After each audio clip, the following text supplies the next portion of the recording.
Welcome to the Ska History Hour with your hosts, Jose Rojas Hello. and myself, Daryl Rubio, wherein the purpose of this channel is to spread awareness of ska music to the world. Our guest today is the band leader and trumpet player extraordinaire of Western Standard Time Ska Orchestra, Eitan Avineri.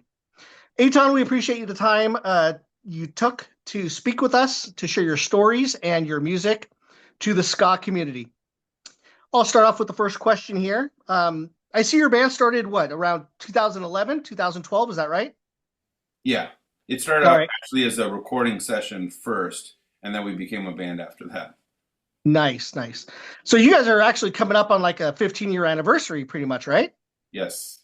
That is awesome. Congratulations on that achievement. I know your band's still going pretty damn strong. Can you let us know how many members that you guys have in the band? It really depends on the shows, but we have anywhere between like 14 to 20 plus on stage at one time. It really depends on sort of like the situation, the gig, like the size of the venue, that kind of stuff. We always try to give the biggest package that we can, that's possible of the band, but sometimes it just doesn't work with a full band. But yeah, pretty much between Do 15 and 20 usually. you mean like you kind of got to know the stage first that you're playing to see how many you guys you actually need? Yeah, whether the stage can fit us all, um, just the kind of situation. There was one show in 2014 we played in LA that featured a bunch of different vocalists, and there was a total of 24 of us all Oh, playing. damn. Yeah, so that had like Greg Lee, Jesse Wagner, um, Persephone, Queen P, Malik, Colin. We had just a bunch of different singers, and also from Fishbone we had Angelo up there too. So it was a Nice. big night. Yeah, That sounds awesome. yeah. Now, I usually ask the band if they were in the high school band, but with so much talent in your band, I wonder if there was anybody not in the high school band. That's a good question. I don't know everybody's histories, but I think everybody that's played in the band or is playing in the band, pretty much music is their life, and I'm sure they knew really early on that they were going to be musicians. I know, Hmm. like Jesse's been singing with us quite a bit, and he's had an interesting past. He was also like a child actor, and then he didn't actually sing in any bands until kind of later on in his career. Even though he was really talented with his singing, I think he had other roles in bands and stuff. So, Hmm. yeah, Yeah, Okay. I much remember all him of us from Rhythm Doctors back in the day. Oh yeah, yeah, and he did punk bands, a bunch of stuff before even ska. But yeah, we met a Yeah. long time ago. We did like Prince Buster's stuff together, and I recorded on the Agrolites, one of their first albums and stuff. So we go way back. Back when Brian was playing guitar with him. Yeah, yeah, the beginning. I remember Yeah, those first shows. Yeah, pretty. It was an awesome feeling. It was kind of scene stir is just seeing bands kind of break out into bigger, worldwide fame kind of stuff. Other, Hepcat obviously, but there were, we were excited for them because that was the big time for the scene too, to kind of get more visibility. yeah. Yeah. So can you describe your band's sound and you personally your musical influences? That's a good.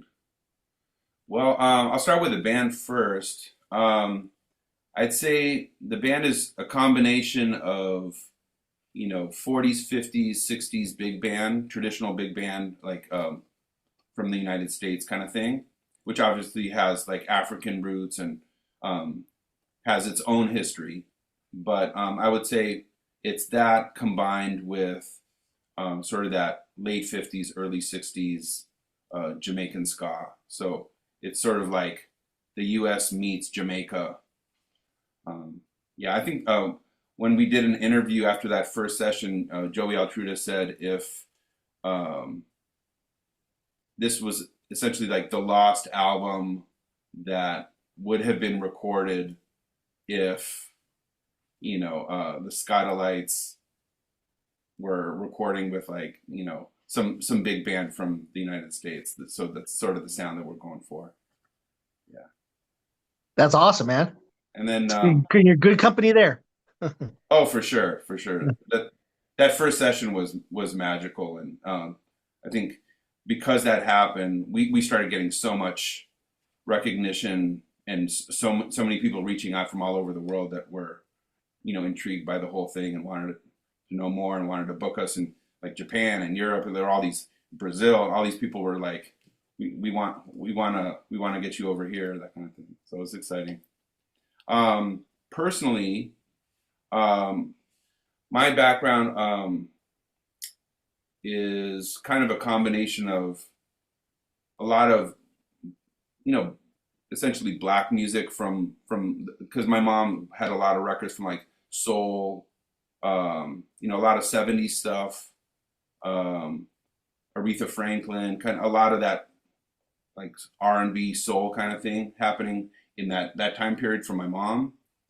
And then just I was really into like South African music. I was just into just different stuff that was on the radio.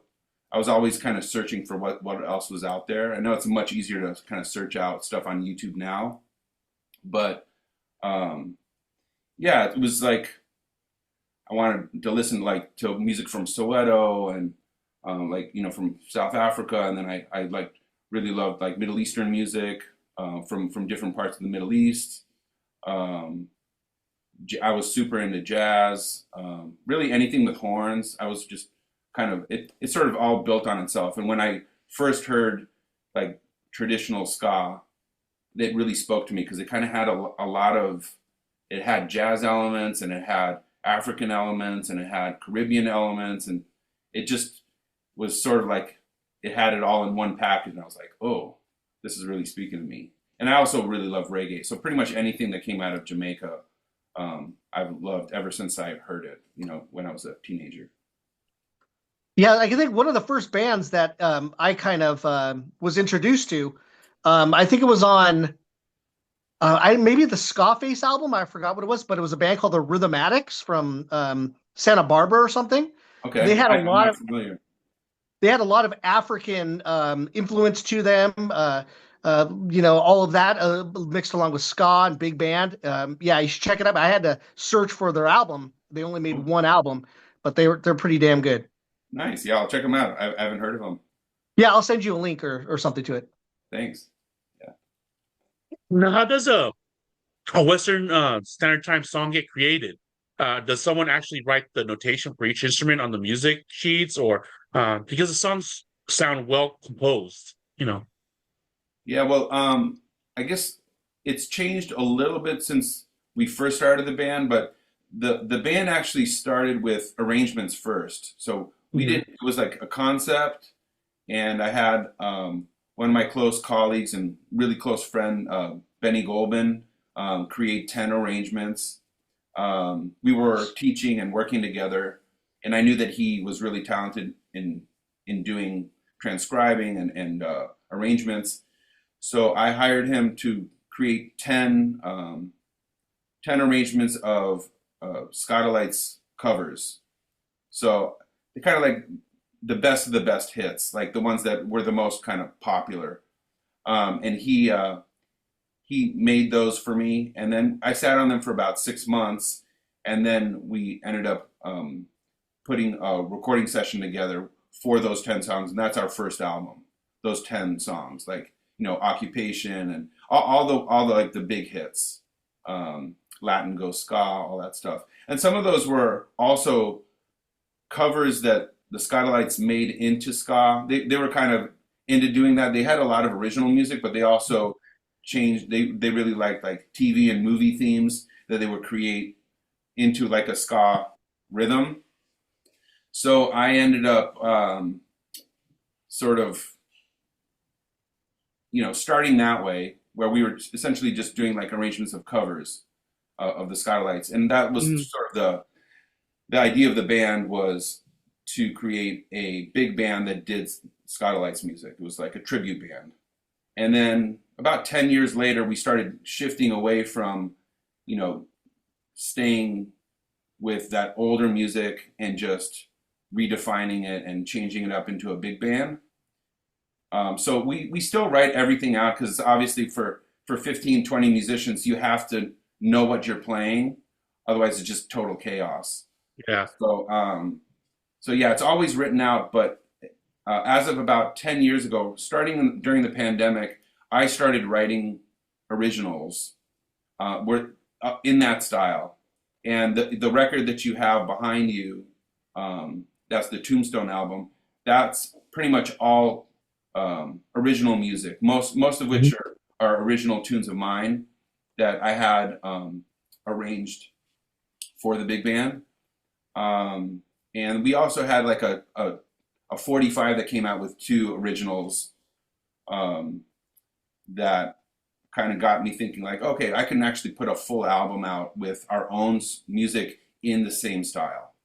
So yes, we have like, 2 saxophones, 2 tenor saxophones, a bari sax, bass, trombone, 3 tenor trombones, 4 trumpets. Everybody has their own parts. And it's pretty much like Count Basie meets Jamaica, that kind of thing. So yeah, I don't know if that all made sense, but that's yeah, definitely. Yeah. So yes, it's so all transcribed and written out. So okay. So you've got the tribute to Scatolites 1, tribute to the Scatolites 2. You've got Tombstone. You've got is it the Bedouin ska? That's one of the singles. Well, we have Malcolm X. It's a Malcolm X on one side, which is and Skaba. Yeah. So yeah, those are covers. And actually, the Malcolm X isn't really called Malcolm X. It's called the Sidewinder. So it was a traditional jazz tune from like the 50s, I believe the 50s. And then they made it into ska in the 60s. And then also Skabas. That's an original of the Scatolites. So that's one. And then there are 2 other 45s that we put out with original music. There was a kind of like a reggae one with a dub on the other side. And then we had 2 original ska tunes of Bedouin ska and Unshackled. So those are the ones with the trains on, right? On Spotify and stuff. What's that? The ones that have the trains. I think there's a couple different covers. Yeah. Okay. Yeah. And then you've got the most recent 45s that were either released digitally and or on vinyl through Angel City Records. We had one, and then Rare Breed. So we had a couple little singles here and there from other record labels. And Angel City is Wally and Mark, right? Yeah. They actually commissioned us to play Freeform, which was like a super I didn't even know it until because leave it to Mark. Like Mark is like deep cut, he gets off on nobody's ever heard this before. So he's like, I want you to do one that nobody knows. So he's like, do Freeform. So we did an arrangement of Freeform, recorded at that same session that we did the Volume 2 album. That session we ended up recording I think 18 or 19 songs, all in 2 days. And most of it got on the album, but we had a couple other things that we ended up releasing through different labels. So, but the Lon Chaney song wasn't on anything, I don't believe, right? Yeah, no, Lon Chaney's on the Black album there. Okay. On the Volume 2. Yeah. Okay. But do you also have the one with Jesse, the Christmas one with that weird donkey song? Yeah, so that one, yeah. Honestly, that's another tune I did not know existed until he's like, he gave me a list of the songs that he wanted to do for that. And he last minute changed it. He goes, my mom really wants me to do Dominic the Donkey. Dominic. Like, what's that? I don't know what that is. He goes, well, any Italian American knows this tune. And after we recorded, it was one of my favorite, if not the favorite on the album. And a lot of people love that tune. It's kind of hokey and kind of funny, but I think it's great. Well, I was going to ask you about that not as album. hokey as the video. Oh yeah, yeah. That was Yeah. So Jess, just Jesse's. one. Yeah, Jesse's tour manager also does videos, and he had sort of like the concept behind kind of making it sort of hokey and funny. So yeah, because Yeah. we're not But supposed to be one taken last serious. thing, one last thing before Jose's next question. Yeah. I heard you have another album in the works. Is that correct? Yes. I don't know how much I can or should say about it, but yeah, we're planning on going in the studio in April, mid-April, Mhm. recording over 2 days, and we're I'm really excited. We're really excited about it because it's not necessarily a concept album, but it's kind of filling in all of the gaps that I want filled, um, of things that we have not done yet. Mhm. Whether it's like a certain type of a song or a certain style, there's a fair amount of originals that are in there. So if you like the Tombstone album, you're gonna dig this because there's plenty of that kind of stuff, like instrumental ska, which is kind of our main bag. But I know that our fans, and also personally, I love especially Jesse, but we also have some other singers that are going to be involved. Some of my favorite singers from the scene that some have and some haven't recorded with us before. So there's a better balance of instrumental and also vocal tunes. So if people like singing tunes, they're gonna dig this album. Because like for instance, Tombstone, we had like maybe one or no, we had two vocals. That's it. Mhm. The rest of it was all instrumental, which is sort of more closer to our first two albums. We had like one vocal on our first album and just like a couple on our second one. This is going to be a little bit more well balanced, where we have some really great vocalists involved. Cool. Oh, that's Cool. exciting. Can't wait to hear it. Yeah, Now you were talking about that Volume One Satellites album. I was looking on Spotify. Why isn't that album on Spotify? it is, but it's Oh, very hard to find, and oh, okay. it's kind of aggravating. It's sort of like the business. They shoved that also into a certain place in Spotify because it has the word tribute in there. Oh, So it's like much harder to find it under us, but it's definitely there. And we have kind of like two accounts, which I would much rather be consolidated. But some of those companies are easy to work with, and some of them aren't. Like they used to actually have people you could like talk to, but when it started really blowing up, they're like, we can't do that. So it's all via these messages and emails. We'll get back to you in the next 3 business days, and it never got really worked out. So it's still separated. There's a Western Standard Time tribute something or other, and then there's a Western Standard Time Ska Orchestra. So oh, the majority of our music is easily findable, but that first record was like kind of put in there in a weird spot, and it's hard, without me like taking it down and putting it back up. I don't know how else we would do that. I think at some point probably will happen, but yeah, also the listenership on it's much lower because it's harder to find. People think yeah, Mhm. yeah. it's not available, but it is. Yeah, Okay. it's also on Yeah. our Bandcamp. A lot of that stuff is found on our Mhm. Bandcamp, which is a much better deal for the artist. Obviously, I don't have to go into music business, but all the streaming stuff, you don't make almost anything. Mhm. Whereas, like, if one person buys a download of an album, that's literally like 100,000 streams. So yeah, it's Uh, especially Bandcamp. I mean, even on iTunes, it's or Apple Music, it's better, but it's nowhere near like a Bandcamp or something like that. and touch back to that 2023 album with Jesse, the holiday album. How did that start? How did that come about? Huh. Okay. Well, we I don't know how far back to go, but the beginning of the concept really came from Jesse and I getting together on Tombstone and doing that Habit of Happiness song.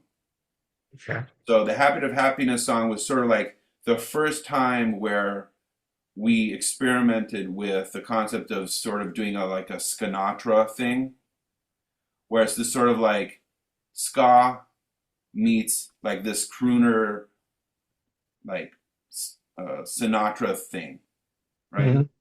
So it had nothing to do with Christmas, but it was like, okay, this is kind of like a ska truly big band thing doing and him singing that style, which he does beautifully. I mean, he's like he's legit. Like he sounds Mhm. just like those old cats. And he can also mimic different singers, not just Sinatra, but he'll say like, "Oh, I'm going to do on this song I'm going to do it this way and I'm going to do it this way." And it's like he's naming all these vocalists and each one had their own little tweak here and there, but they all had sort of that same kind of 50s, 60s sound. Uh, Mhm. so, and also the fact that he's sort of like the Italian kind of thing going on. He's got that in his blood. So that worked out well, and we worked well together. I wrote the music, and he wrote the lyrics and the melody, and it just worked beautifully. And a lot of people said that's like that track is really incredible. So Yeah. at first I was like, well, why don't we do like a throwback Sinatra kind of big band album? And then we got called. Yeah, I don't even know how they got my information, but this guy from the the central bus station, like the train station down in L.A., like I don't know what they call it, Central Metro? Station, Metro. Yeah. So they had an event that they wanted Christmas music, and we really didn't have that those arrangements. We just didn't. We had never done anything like that. But I didn't want to say no because it was a really cool opportunity. We had actually done something with them once with Greg for their 80th. It was their 80th anniversary, and we performed there.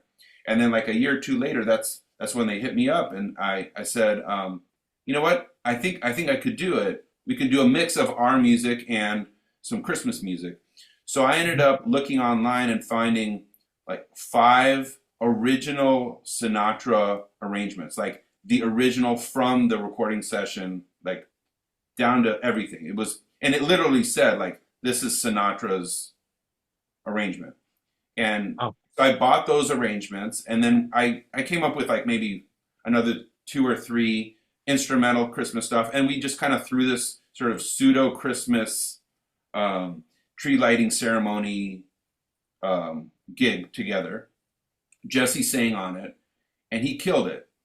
So people started that were at the show, and also people that like heard of the show. They're like, "Why don't you mhm. do like a whole thing?" Like, got in our minds like we could actually put a whole Sinatra Christmas album out in a ska kind of Jamaican style. So kind of like a year went by, and we were like trying to build some arrangements. I had some of my arrangers on the side while we were still doing gigs, like throwing an arrangement here and throwing an arrangement there. After Jesse came up with a list of songs that he wanted to do, and that's pretty much how it all came together. And I thought it came out real nice. And You did. yeah, and we posted when we were in the recording studio because we did it at Penrose, which is sort of like this fabled like Daptone, like all tape, old school. Like also their machines are from like Capitol and like all these. It's just perfect fit for this style of music. We posted some stuff and also worked with Joey Quinones, which also he's kind of like he's got the Midas touch. At this point, everything that he touches turns to gold, so he was involved and did all the mixing and stuff. Um, and then we had a record label from the East Coast hit us up, and there was a little bit of like a bidding war of like who's going to put this album out because they were so intrigued by the personnel, the people who were involved, the studio that we were using, our concept, the whole thing, and sort of creating something that had never happened before. It was like there's been Christmas albums, there's been Sinatra albums, there's been Christmas Sinatra albums, there have been ska albums, but there's never been this. Whatever we did had never happened, with this genre or whatever. So, yeah. I mean, honestly, it's really the way it's also billed on the album. It's Jesse's album, and we're there in support. So it's like it's his thing, and we're it's like Sinatra and featuring the Count Basie Orchestra. It's sort of like Jesse with Western Standard Time. Yeah. Yeah, it's awesome. Yeah. I'm really happy. Now, for you personally, what were the first bands that you actually heard when you were learning about the ska genre? The first bands that I had heard? Right, ska bands. I started with Soweto music, like South African music. That was kind of like the first generally related music. And then I got really into reggae. The first cassette I got was Bob Marley Uprising. Good one. And which is not usually like anybody's first Bob Marley album. It's usually Legend and whatever, Three Little Birds and that kind of stuff. So, it's kind of heavier tracks, and I was super into it. I listened to it all the time. And then also King Yellowman. Oh yeah. So I got into reggae via cassette from my cousin and my brother. And I went to Sunsplash at the Greek Theater when I was in like 7th grade in like 1988 or something. So that kind of got me in the scene. And then there was a Bob Marley box set that one of my friends got, and we were just hanging out at his house and just listening to all the CDs, and most of the CDs were kind of like his mid 70s, late 70s stuff. And then I remember there was like one part of it was like the early stuff, and I heard it and I was like, oh, that's interesting. That's him singing, And it was all the Skylight stuff like Simmer Down and some of that early stuff. So that kind of got me at least, and it wasn't like right away I was like, oh, this is exactly what I want to be listening to. But it was interesting kind of seeing the whole arc of Jamaican music and understanding that what came first and how is this connected, and these are some of the same people, but this is when they were teenagers, and now they're in the 30s and 40s, that kind of thing. So it kind of gave me a little bit of context of what I was really listening to. But what I really liked is sort of that deep cultural African roots part of it, that whether it was slow, medium, fast, it had that flavor to it that I really, really liked. So kind of fast forward, my brother had a ska band that was kind of like they were a combination of different genres. So they were really into like 311, and then they were into like third wave ska, and they were into punk and rap, and they kind of mixed it all up. And I started playing with them when I was I think like 18 or 19, and we did some touring. We played in Mexico, we played in Hawaii, we played all over, up and down the coast and stuff. And that's how I kind of made my living during my college years, was playing gigs and stuff in Santa Barbara and flying out to this. And so I got into that kind of ska thing. And then I started, doing some little ska bands when I was in college, side projects with some of my friends, Chris Stoffen, who went to UC Irvine with me in Orange County. We started playing together and practicing and playing together. And then we had sort of a side project in school that never really took off. We had like 2 gigs or something. But then this is related to the ska scene. So I was down in Orange County. I also lived in the South Bay, which I wasn't really in the Hollywood kind of, valley where like Hepcat and all that stuff were really happening. And I was down in Orange County at the time. This was 90, 92, 93, 94, 95. I graduated in 96. So at the time, this was my senior year, and Mobtown came down and played at the Anthill Pub, which is like the on-campus bar. And they brought the full band, 2 trumpets. Like it was a big deal. And usually it was like, just crappy music, or singer-songwriter or whatever, like 2-3 people. But they brought their whatever 8, 9, 10 people orchestra pretty much up there. And I was there with my girlfriend, and we were just getting some drinks. I didn't even know that they were playing. I didn't know who Mobtown was or anything. And it turns out I was going to school at UC Irvine while the trumpet player from Real Big Fish was going to school there. And I didn't even know he was playing in Real Big Fish until I saw a video later. I'm like, I know that guy. It was like I was like missing it by little bits. So this particular night, I was like checking this band out, and my girlfriend at the time was like, she wasn't really into it. She was there to just kind of get some drinks after classes and stuff.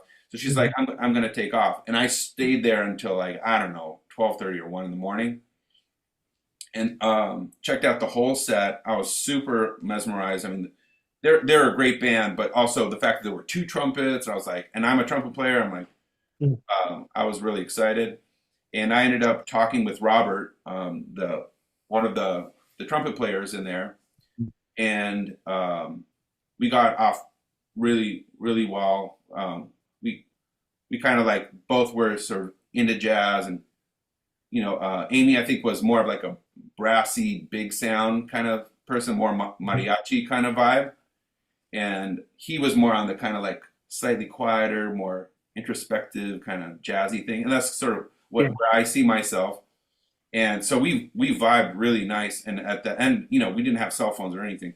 So I think on a napkin I wrote down his phone number, or he wrote my phone number down, and I said, if you know of any bands that do this style of music, I mean, I don't want to take your gig, but like if there's another band out there that's kind of similar, that's looking for a trumpet player, please let me know. I love this music, and I want to play this. So literally like 2 weeks later, wasn't it that long? 2 weeks later, I get a phone call from Tommy from the Allentons, and he's like, hey, I got your phone number from Robert from Mobtown, and we're auditioning. He said, we're auditioning trumpet players. And I'm like, I'm down. Where do you guys rehearse? And he goes, in Commerce. Can you be there on whatever? I don't remember what day. Tuesday, Thursday. We mainly rehearse on Tuesdays and Thursdays. But he's like, can you come down? I'm like, sure. So I came down, and I think within like the first 15, 20 minutes, we had like 2 Skylights jams or whatever. And they're like, if you want the gig, you have it. I'm like, I do. So I think like a week or 2 later, we had a gig. I think it was at the Whiskey or something. It was either the Whiskey or the Roxy, probably the Whiskey. And I came in, and I believe Hepcat was headlining. That was like my first show, and I was like, I want to be a part of the scene. It was sold out. It was most probably a Steady Beat show. I'm almost positive it was. Pretty much all the shows that I did with Allentons were all Steady Beat shows. Yeah. No matter which venue it was. So yeah, I was hooked. And I guess, I kept practicing and getting better and better. I mean, I don't claim to have learned all of my trumpet chops by the time I was 19, but so I was getting my bearings, working on it, taking lessons, working on my craft, and as I was working with the Allentons, I felt more and more confident. We started arranging stuff for like 5 horns because they used to have sometimes only 3 horns. So I started arranging stuff for us for horns and writing out new horn lines for some songs that they already had. And then I started getting different connections with different people. Like the Agrolites started hiring me, and then Chris Murray had me in some of his larger combo stuff, and then I got called for doing like Kingston 10. I started playing Kingston 10 for a while, like consistently, and we would get these backing shows where we would back Jamaican artists. So we backed up like Derek Morgan a few times, and Eric Monty Morris, and Phyllis Dillon. Phyllis Dillon. Yeah, that was with Kingston 10. And some of that stuff also was with Jesse, and sometimes with Robert, and some of the people from the Allentons, and some of the people from the Agrolites. So it's kind of like this cool mix of different people that they figured out like who could do a good job. Who were the good drummers that sounded like they needed to sound? Who were the people that played keys the right way? And who were the horn players? I played a lot with Tom Cook.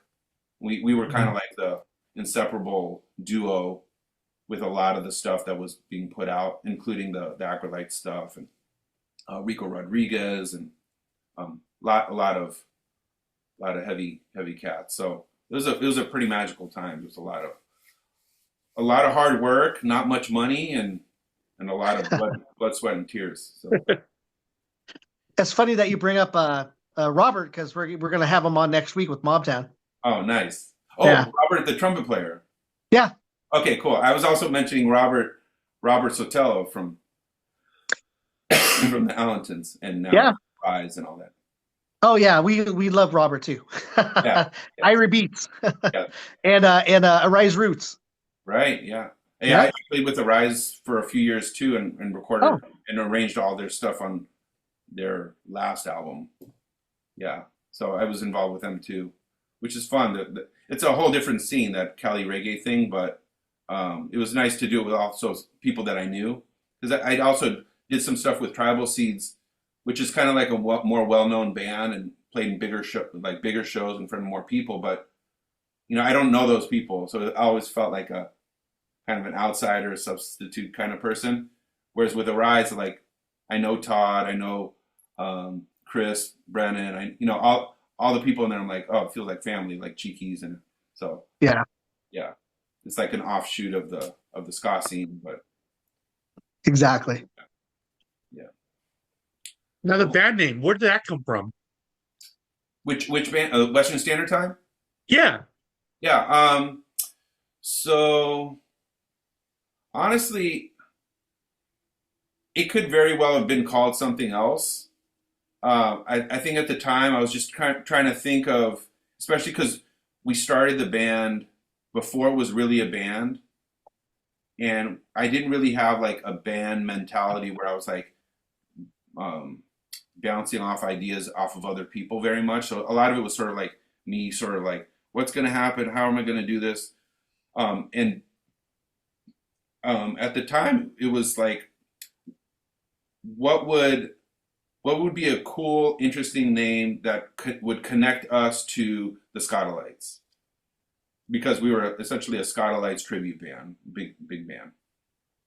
So I was like, oh, well, they have a band. They have a song called Eastern Standard Time. We're on the West Coast, and a lot of people get confused because we don't actually live in it's Pacific Standard Time here, but that didn't sound good to me. So I said, what, Eastern Standard Time, Western Standard Time. So that's pretty much where it came from. It was sort of like a nod to one of the main songs that made them well known, and so sort of like Eastern Standard Time, Western Standard Time. Okay. Yeah. That's cool. That's cool. Well, they have that band Eastern Standard Time that Ted used to manage, lived out there on the East Coast too. Yeah, we the Allentons actually played a show with them, opening up for Justin Hines in Phantasmagoria in like DC. Oh yeah. So I remember seeing them early on. Yeah, this was back in the 90s, I think 98 or something. Hmm. Uh, yeah, and at the time, I knew that that band existed, but when I didn't think of the band and us, it was that song and us, and I'm sure that's where they got their name, Eastern Standard Time, from probably that song. So Right. Right. I think the source is the same, but there's no real connection directly to that band and us. Right. Some people, Now, Eitan, you're a music teacher too. I think you teach at several different schools. Can you expand on your career doing that? yeah. So I've always felt like in my nature, I'm a teacher. I feel like I have this sort of nurturing educational thing. Also, my mom um, is a professor and was a teacher. Both my sisters are teachers and in different like mathematics and different things at the college level. And I never really felt like I had that much to give in the upper educational side. But I started when I was 15 teaching swimming, and then when I was 19, I started teaching some private lessons, private trumpet lessons. I had a couple students when I was 19. Um, and so, sort of in general, I was just kind of into the teaching side of things. So, when I was 23, I think, I got an opportunity to teach at Palos Verdes Unified School District. And I taught elementary fourth and fifth grade brass. And then it ended up being brass and woodwinds. So I would teach like really young trumpet, trombone, French horn students, clarinet, saxophone. For about 18 years, I was with them for a Oh, long time. So 2000 through like 2018, I was with the Palos Verdes Unified School District, and then I went and got my credential at Dominguez Hills yeah. with Pepe, by the way, from Mobtown. He was getting his Oh credential yeah. at the same time. So, or his master's or something, because I was getting my credential and master's together. It was sort of like a program where you could like do it all at once. So I was doing that Hmm. in order to start teaching for LA Unified. So I've been with LA Unified for 5 years, and I taught high school for 2 years. I was a improvisation coach for high school and middle school, like jazz improvisation and theory. Um, I've done like master classes, sometimes some music business master classes at like the college level. But I've mainly been like a K-12, a public school music teacher.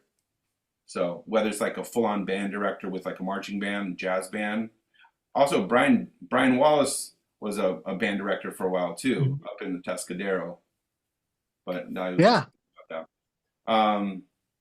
And yeah, that's pretty much what I've been doing ever since, yeah, for the last probably 25 years. Yeah, I've had different like side hustles, but most of the stuff that I've been doing has been education, music, and then also trying to book. Because I also self book the band, so you know, just anything related to music. But yeah, right That's now, awesome. right now I teach in Silmar in the North LA Unified School District Mhm. district, like the north.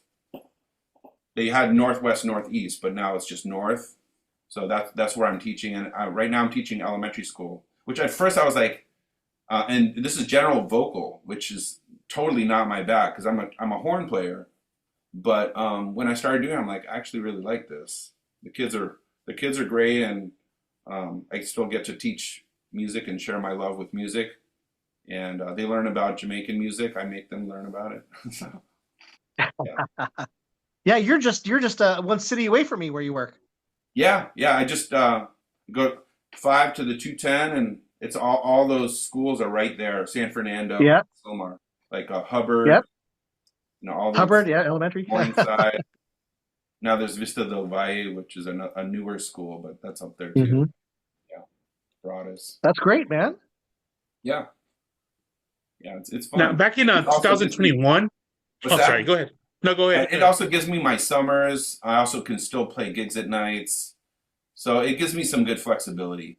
It allows me to still do music as if I was 20 without two kids and a mortgage. So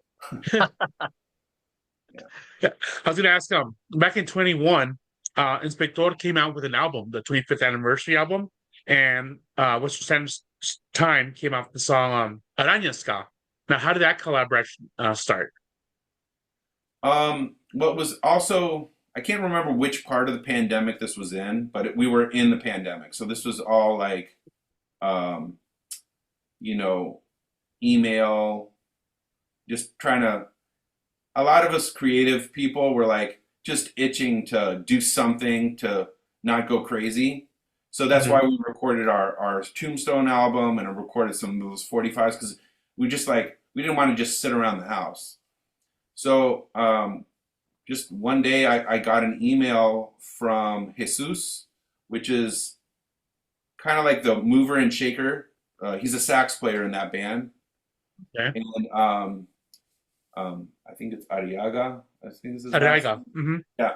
So he emailed me and essentially just said like we're looking for bands to be on this big album, like 25 bands for 25 years. We want ultimately in the next year or two to have a big concert festival with all these bands performing in Mexico City and maybe doing like a small tour. And I thought that was really exciting. But I told him that this isn't like a normal band where like I just tell my 4 or 5 guys to go record something. Like I have to like hire my people, and it's a little bit different.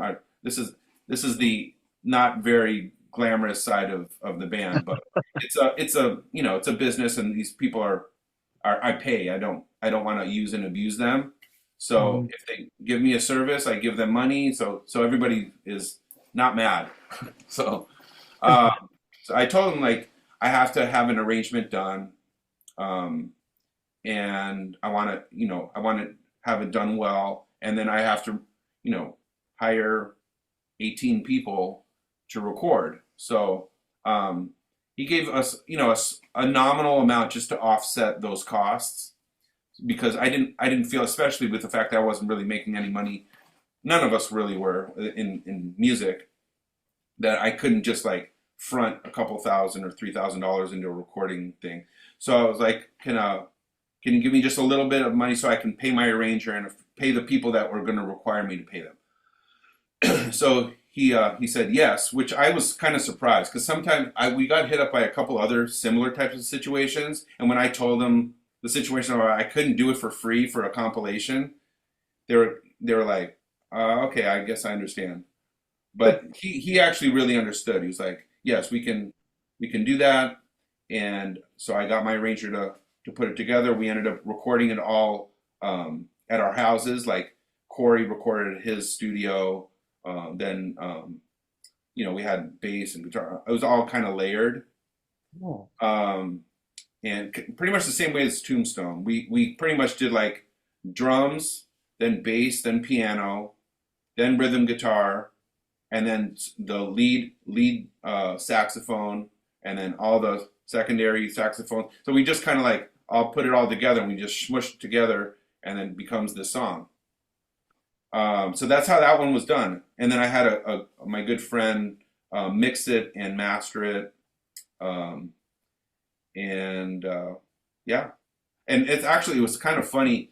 We don't have tons of streams. If you look at our streams, it's like okay, we're okay. We don't get tons. We're not like sad like you have 29 listeners, monthly kind of thing on Spotify. We have thousands, but in the grand scheme of things, like we don't really have a lot of streams. So usually we'll say like, you have 3 people listening to your music right now, or 5 people at the most, or Yeah. one. So when they released it, I think I was back at school where like I had like 5 students in front of me.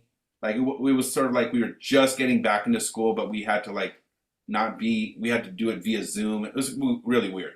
But anyway, they released it, and I checked our Spotify, and it was literally like this, and it went. We're like, because they have Inspector has so many followers and so many listeners.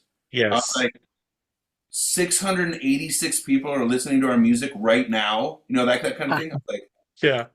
it was nuts. So at first, I didn't really understand the impact that it could have on our, and we got a lot of new followers and there was a lot of cool synergy because like that's the epicenter of ska at this point. It's Mexico City, and there's some big hubs within Mexico that also really like ska, but within the general Mexico City area, that's where the majority of our fans are. There's a band called Lollipop Lori that's from Russia. They're like learning Spanish because they're like, this is our only, this is our market. Yep.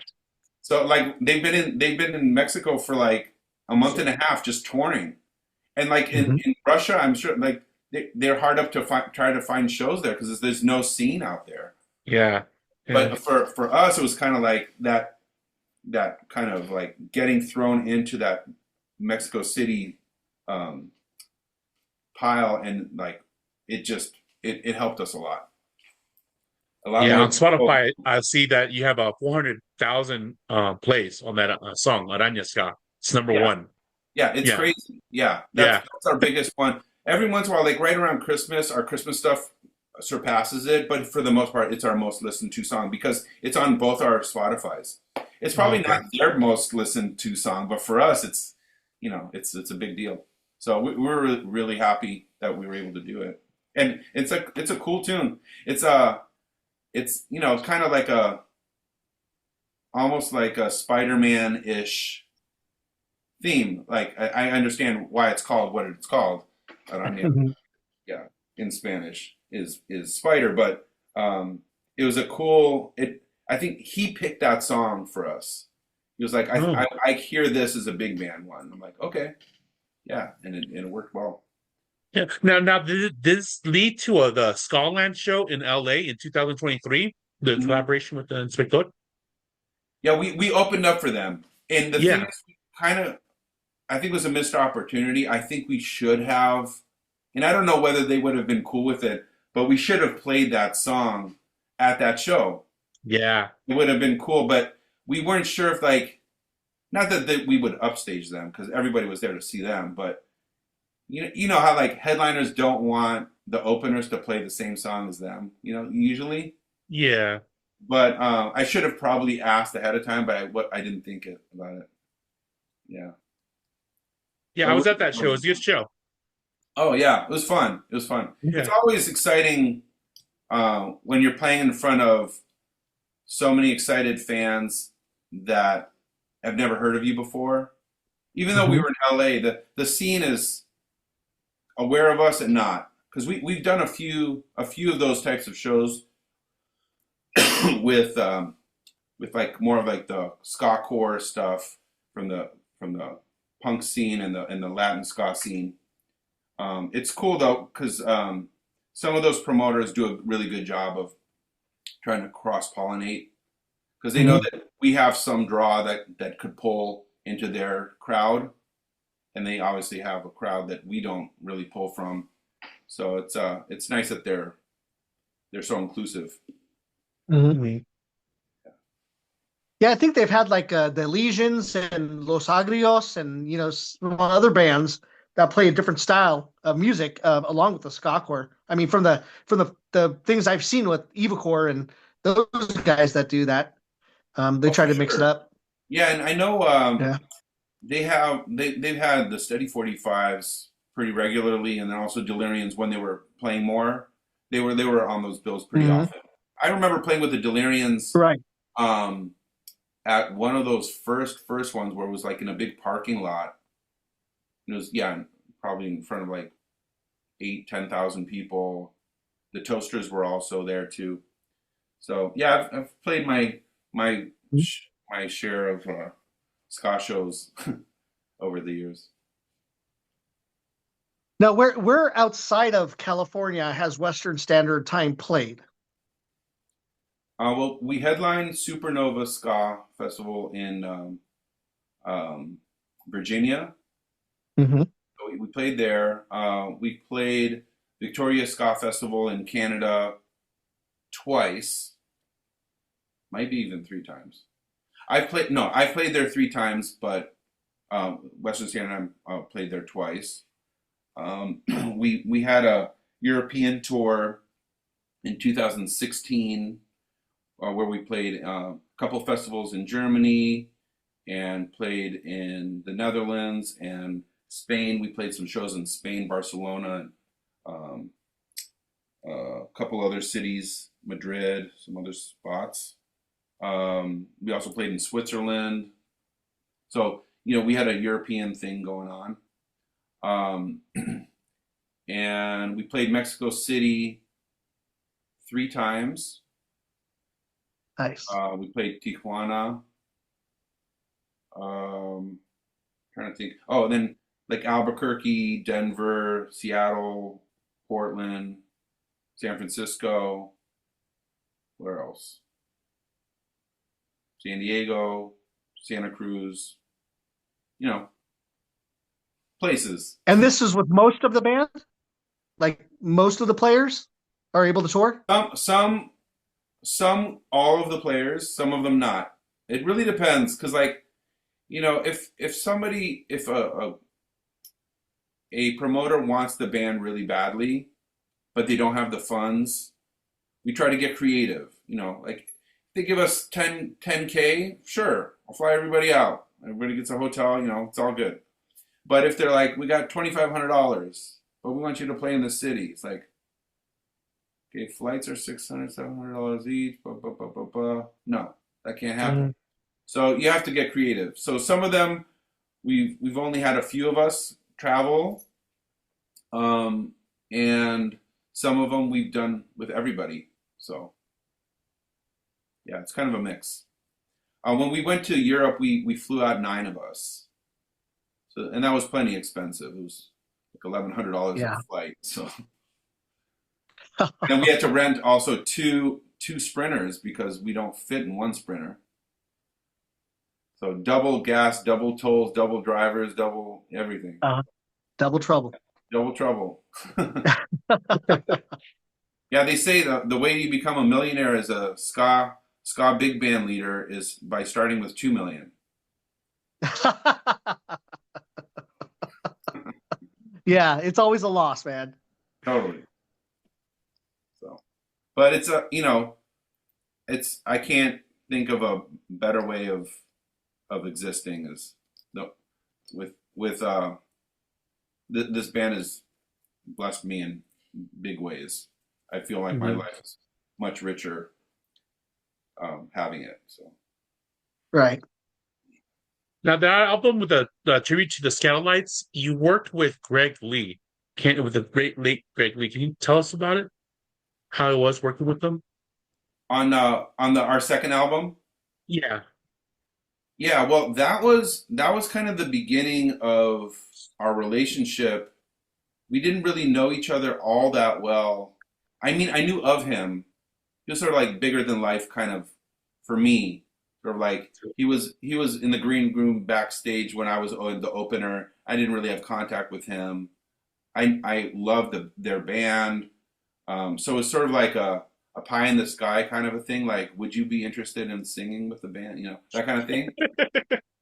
And we got a response from Alex first, and then Greg came later. So, and that was sort of like in the very beginning. So like we had already recorded our first album and finished that. So we weren't really looking to record yet, and that was 2011 for the first album. This was 2015 for our second album. So a few years had gone by. I think the first time that Alex and Greg sang with us was a show in 2013, which was the year after we formed. And it was a show that not honestly very many people went to. It was one of those free shows in a public setting. So our first show was also like that, but it was way, way bigger. It was put on by K-Jazz. And Alex was at that show, that first show in Hollywood and Highland. We also put on some videos of that one. So during that year, between 2012 and 2013, we started getting in contact with Alex and Greg, and they ended up, I think, just singing just maybe 2 or 3 songs at the most. And I thought it sounded great and it worked really beautifully, but there weren't a whole lot of people that witnessed that first show. It was can't remember even the city, but it's not quite Santa Monica, but it was on the west side, at like a mall. And yeah, and Joey Altruda was playing, Brian Dixon was playing, like all of, Corey, all the main guys, and having them both as a duo, essentially Hepcat, big band Hepcat, was pretty, pretty thrilling. So that was sort of like the beginning of it all. We had certain shows where like only Alex sang, where he would do like I'm in the mood for ska, because he sings that style really well. So he did that alone. And then we also had situations where both of them were singing together again, like in Pasadena. It was always amazing. I mean, I miss those times, and I wish we had more chances to make music together. So it's a very sad situation. He's kind of like a bigger brother, where he's not like a father figure, but he's older, by just a few years, just maybe three years. So it was essentially a dream come true that we had this opportunity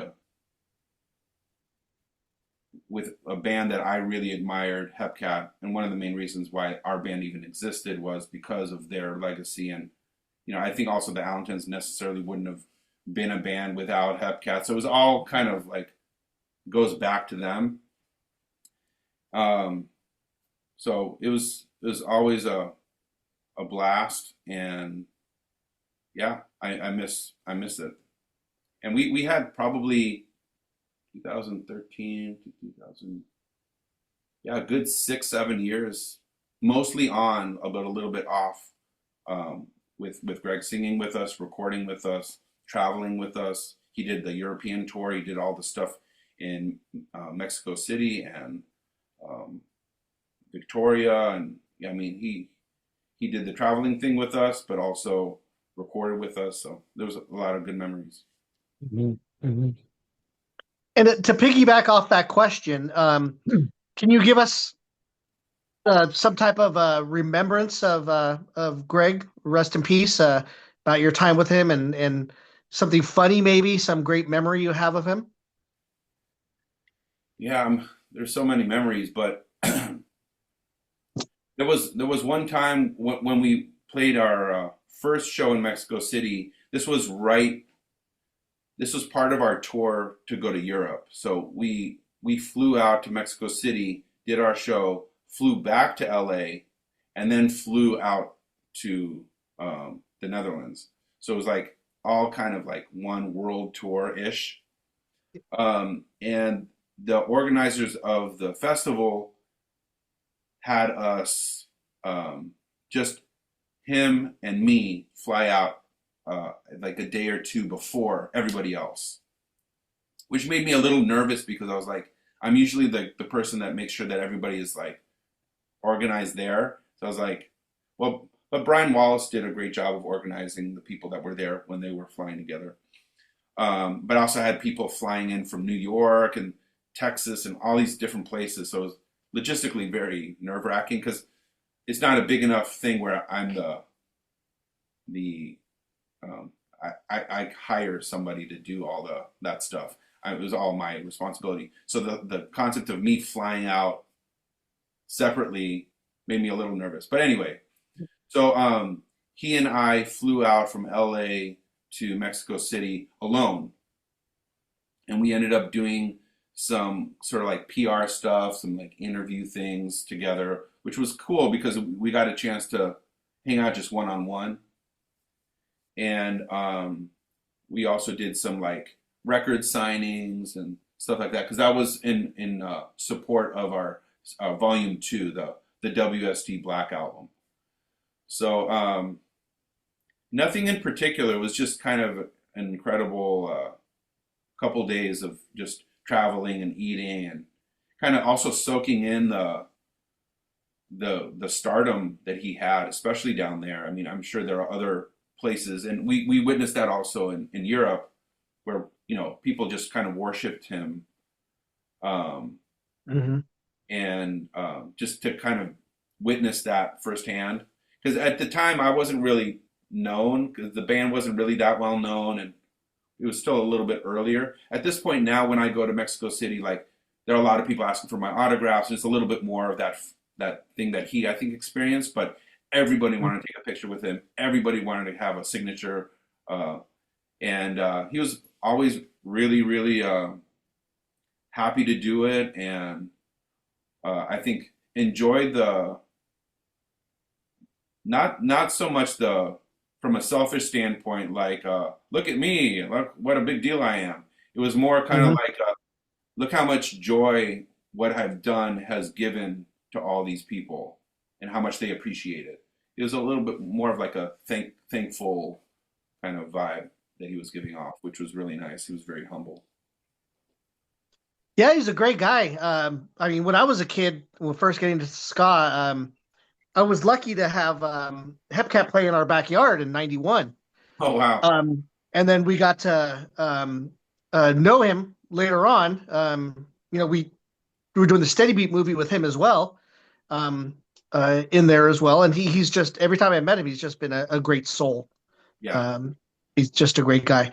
Also, with that, I know that his significant other, Mandy, is going to be singing with you guys on your March 29th show that's coming up. Is that going to be Mandy's first time doing that?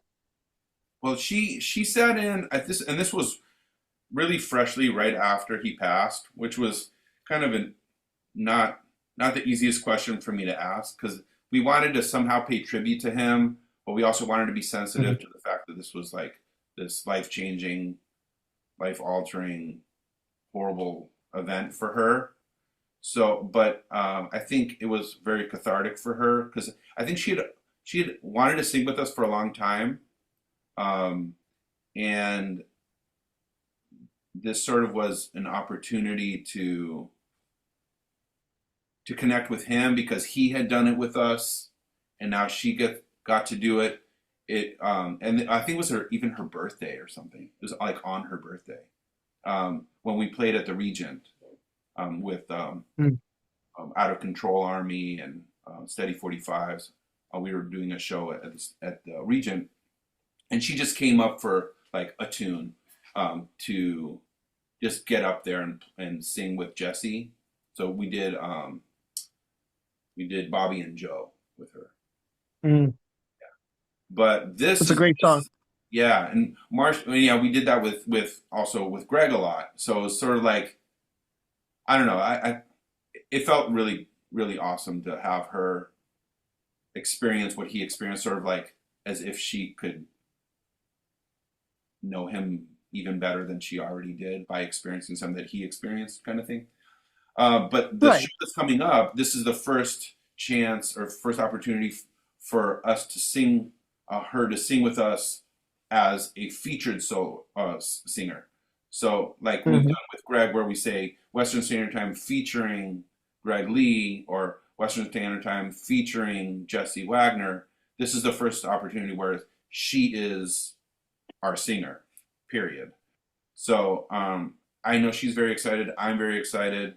I think also the fact that it's around the year anniversary of his passing, give or take, Um, Right.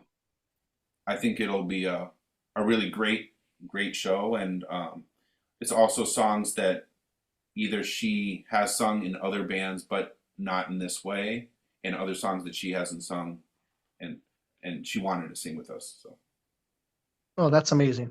I'm yeah, glad that she's able to do that with you guys. yeah, me too. So with Jesse joining your band many years back, what type of experiences and everything what has he brought to your band? What breathing life into not just life into you guys, but just a different perspective from where he's come from. Tell us about the experience working with Jesse thus far. Yeah, I mean, I guess we can go over a little bit. I'll be uh, with broad strokes. Right. We wanted Jesse to collaborate with us, even when we were just starting, or at least I did. But the band formed with the three of us, so it was my brainchild. I was the leader, but Brian Wallace was a really important piece of this puzzle that probably wouldn't have happened if it weren't for him and his expertise and his connections and what he brought to the table. Mm-hmm. And also Brian Dixon, same thing. Everybody had their own talents and pedigree and experience in different aspects of this business and this band.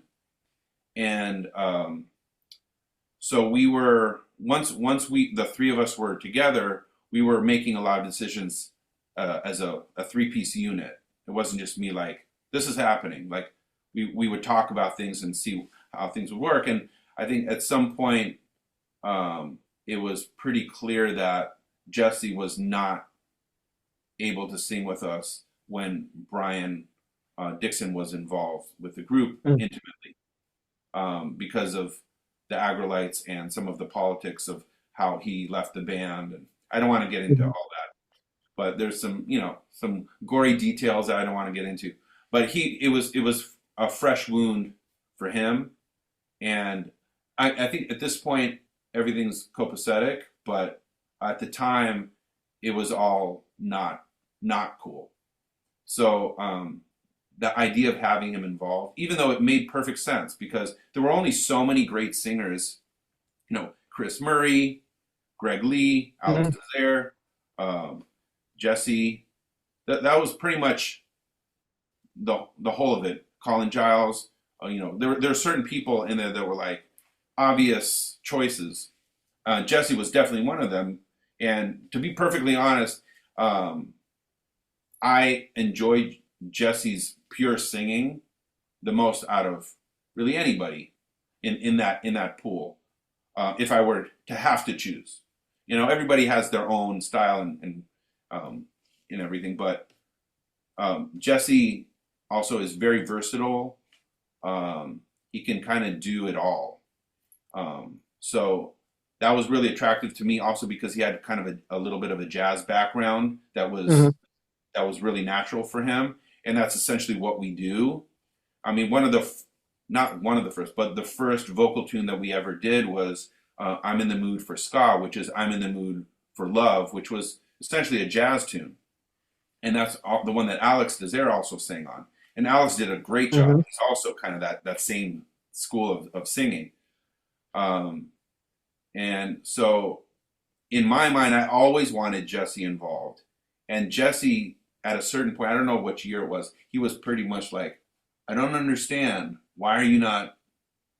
I'm hurt. Like why? And I couldn't be fully honest about why this wasn't happening yet. But over time, certain members of the band moved on for different reasons, like starting families, moving away, retiring, whatever.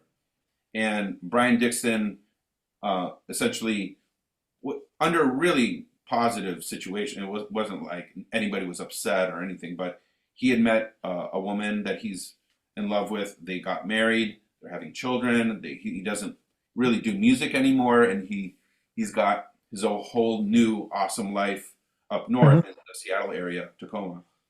Mm-hmm. And couldn't be happier for him.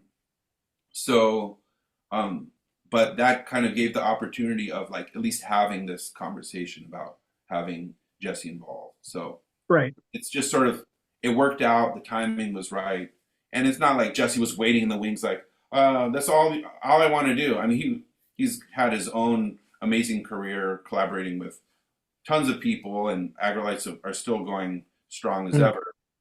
So, but yeah, the timing was just right. And then also, when Greg left the band, there was a pretty huge gaping hole that we had to fill somehow.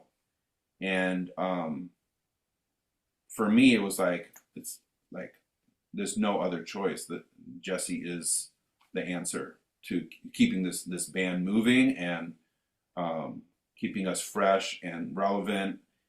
And I mean, there are probably thousands of great vocalists that you could use, but somebody that is grounded in this style, that respects the music, that does it justice, and also has the street cred from the ska scene.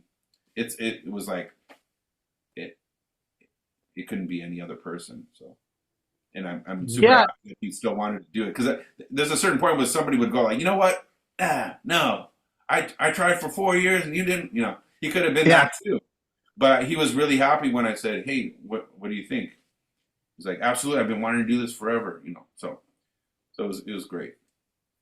Yeah, I love his work with helping produce young bands' musics. Like we had the free you dealt with the Free Coasters when they played with you guys. Yeah. So he produced I think their last album that they did as well. But yeah, just working with young bands, and he's just got that influence on them. It just rounds out their sound. It's great. Yeah, he knows what he's doing, and I think over the years too, he understands sound, he understands production, and sort of the not overdoing and minimalizing, like just stripping things down. It reminds me a lot of Tim Armstrong. Oh yeah, get nitty gritty with the band. You just like you have a sound, you have a concept, and this is what you're going for, and he knows how to achieve it.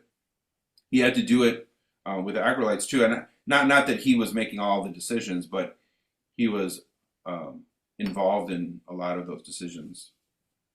That's so funny that you mentioned Tim Armstrong, because I remember as a kid growing up, loving Op Ivy and then Rancid, of course. And I went to go see Rancid at the Whiskey in the early 90s.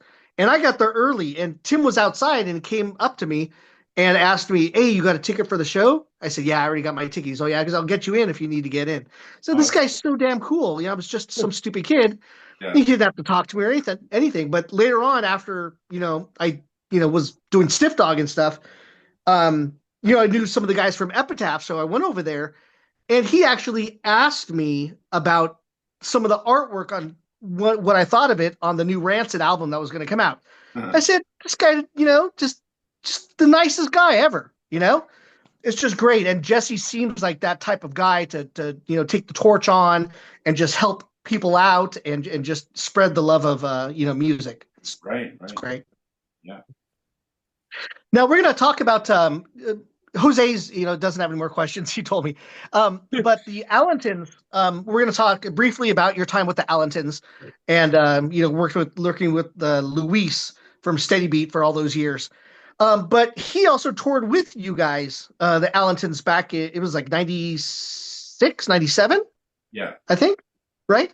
Tell us about any wild stories that you had. Any crazy things happen when you were on tour with the Allentons and Luis. Anything to share that's PG-13? Well, we call that tour. Well, I don't know if it's the same tour that you're talking about, but there was a tour. The East Coast one. Yeah, well, it was a combination. It was like a full U.S. one, right? Maybe. Yeah, it was a U.S. one. Yeah. Yeah. So, no, there were. I think there were two of them. It's blurry. It's blurry for me. But we we ended up playing in Arizona. By the way, the majority of the band had never been out of of California, so that was kind of like everyone was like super wide eyed and like bushy tailed, and no none of us had money. I was the only one that remotely had like any kind of credit or whatever, I think. And I had my own like credit card or something because I had like a Wells Fargo account or something. And I had actually like a summer job. So a lot of the stuff was kind of like fronted by me. And Luis goes, we have some good shows, some anchor shows.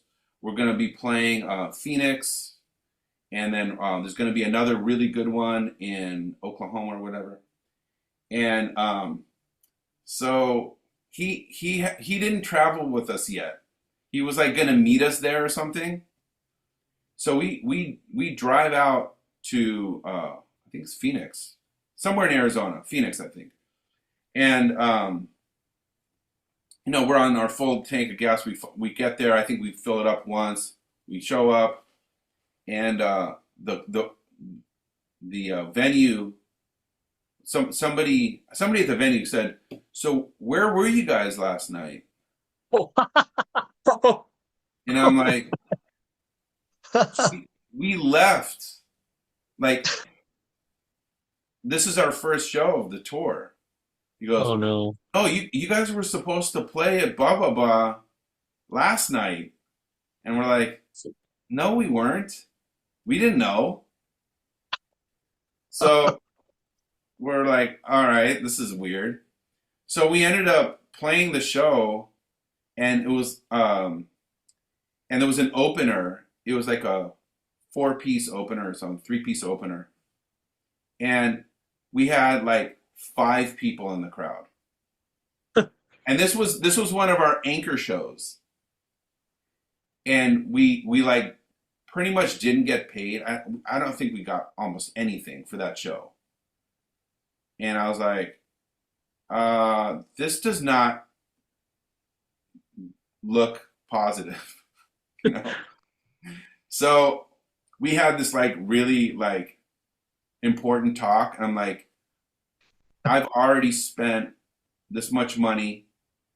We were supposedly supposed to be playing down the street, and we didn't even know about it. Nobody came to this show. This is not good. And nobody else was going to be like, yeah, well, I'll pay for the hotel. We had no hotel. We ended up sleeping in somebody's like place on the floor or something. And we ended up driving back. We called it the U-turn tour. So the rest of the shows we just didn't play because it was like, we can't afford this. We're all like, I don't want to speak for everybody, but we were pretty much unemployed musicians that weren't making any money. And we're like, we can't keep doing this. And the fact that there was confusion about the first show, and there was like nobody at this show, like 0 people. Mhm. Like the opener was watching us play. Yeah. I'm like, this is not going to happen. So we ended up like going to Vegas and sleeping at some place. I don't remember exactly what it was. Circus. I don't remember what it was. And then we just drove back home. And then did you resume the tour like partially into the one of the dates? I think there was another opportunity because I remember, so that was the first show. And there was another one where I think it was maybe the next year, like 97 or 98 or something, or 99.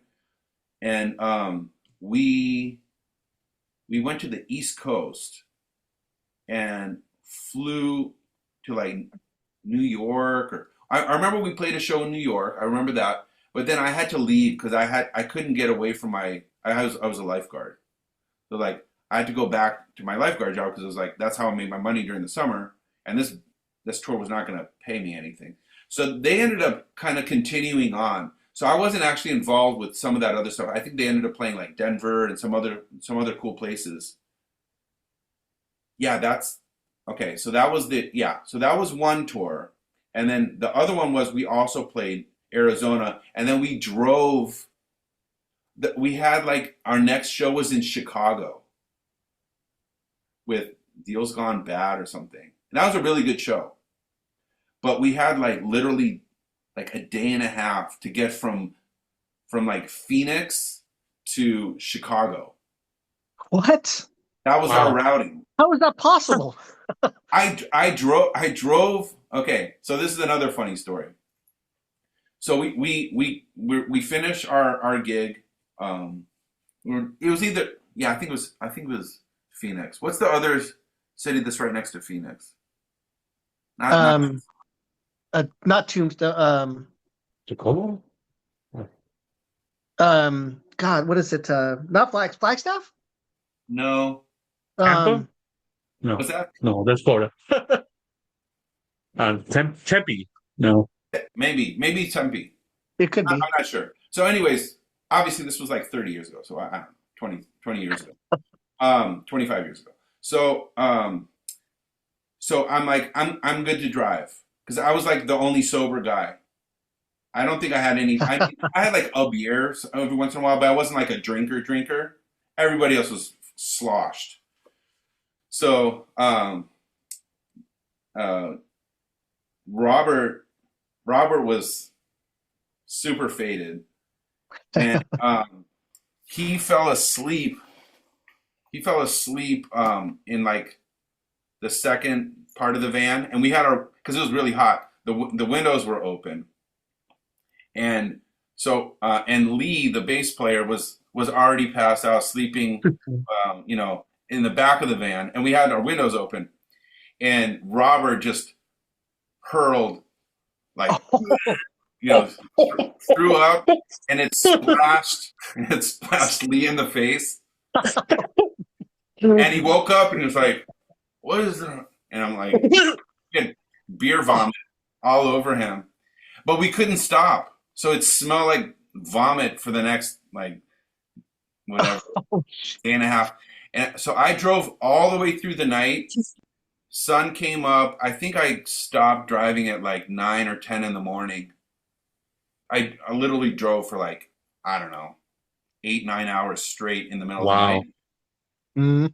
Mm, And we made it to Chicago with like, so God, wow, what it a was right story! next to Wrigley Field.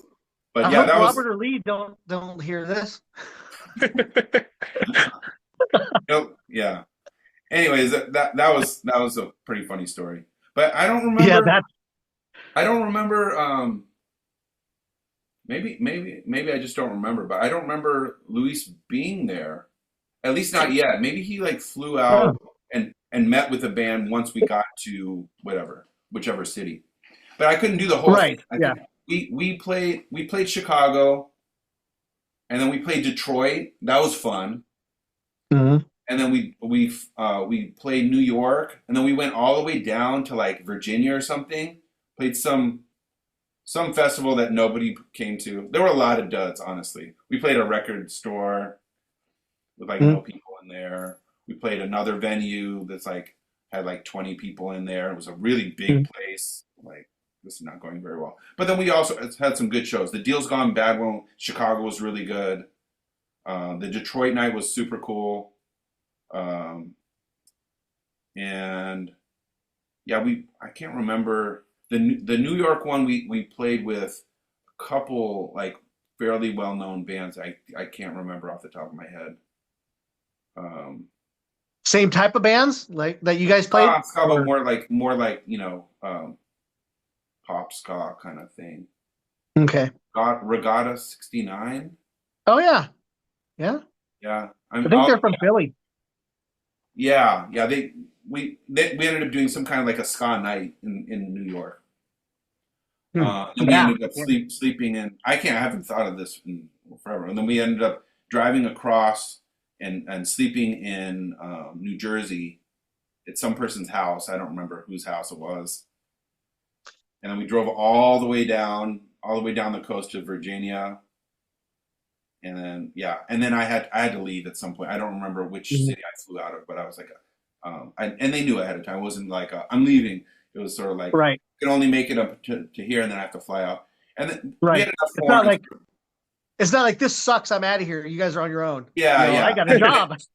Yeah, and it was like they already had like 3 or 4 horn players anyway, so it wasn't like, they could still play Yeah. without me. It wasn't a big deal. So what does the future hold for Western Standard Time and actually the Allentons? Because I saw you guys play a couple years ago for the Actually, Steady no, it Beat was. or the Steady Beat movie Oh, yeah, yeah. They down at the Sardine in Pedro. yeah, they did that. I wasn't part of that.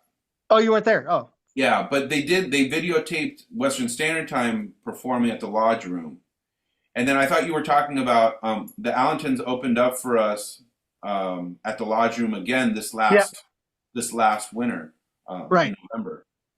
So, but yeah, they have footage of both bands. I would love to see the footage. We had a short clip that we were using as a promo video from their footage. Mm-hmm.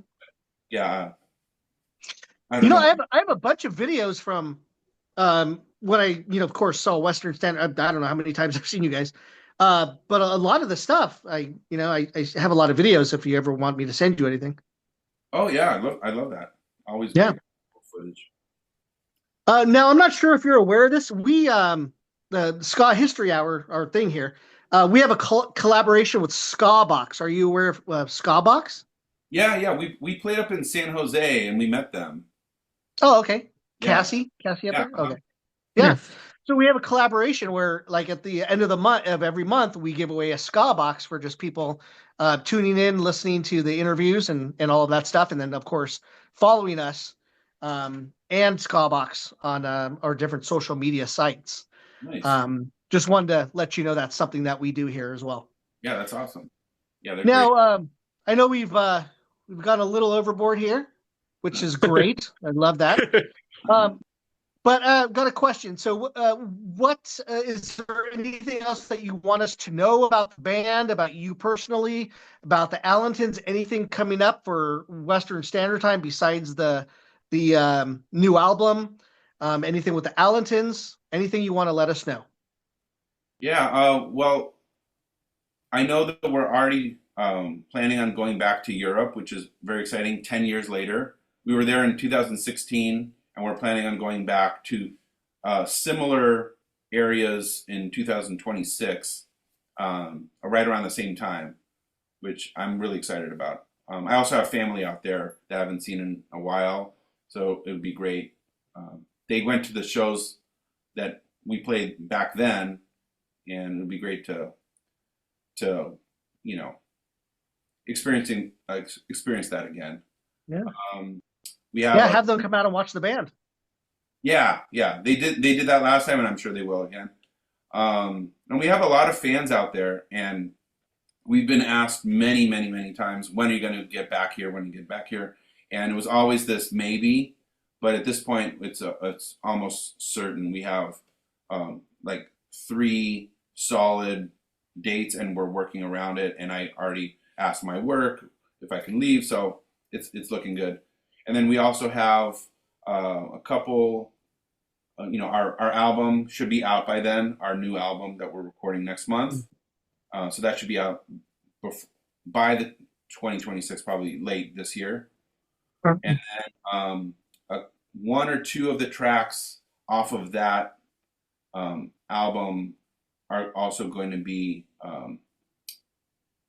I can't really talk about it yet because they don't want it out. But there's a record label that's going to put out a single of ours and a single of another band that's sort of somewhat related to us, and they're going to put out a 45 from this recording session. So I don't want to spill the beans because I don't know if they want it announced yet. So. Right. Oh yeah. But of course. it's a record label that a lot of people in the scene are familiar with. So. Okay. Yeah. Well, if you ever want to let us know any insider secrets, you know who to call. Okay. Well, one thing that I can share, I don't think it's going to be like a mystery, but our first album, the volume 1, and by the way, you guys are the only one, not even the band knows it, but the the first album that we put out was put out by Simmer Down Matt from Simmer Down Productions, Matt Griffin. Mhm. Yeah. And this fifth album is going to be under his label, which we're excited to. Yeah. to Okay. go Yeah. back. They put out all the Northwest stuff. They put out all the Jinkies. I think they did, and Jump Starts. I think, and they also did the Ready Man and all those Bigfoot Ska County. Yeah. Yeah. I'm very familiar with Yeah. So so we're excited. We've been talking about a way to work together again, and it kind of feels like it's going back full circle. Our first album before we were even a band, and now 15 years later, we're also repressing that as we speak. The volume 1, that's good. sold out. So we're going to do some color pressing, short press, like a short run.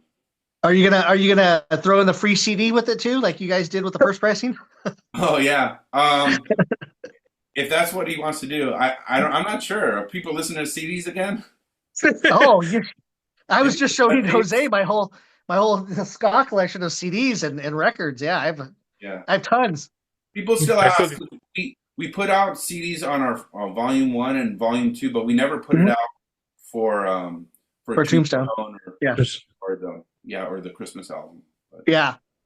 I don't have any more room for records, so I'm getting CDs now from the different bands, But of course, if it's only available on record, that's all. That's what I'll get.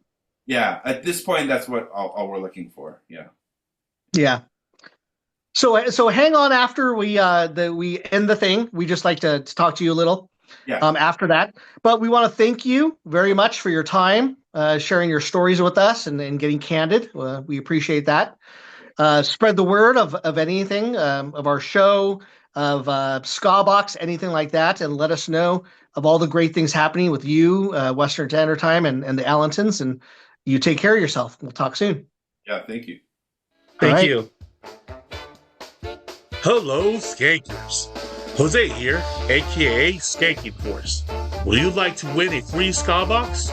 It's as easy as following Ska Box Rocks and Stiff Dog Records on Instagram and Facebook. And subscribe to Ska History Hour on YouTube and comment Ska Box Rocks in any video to enter. Good luck!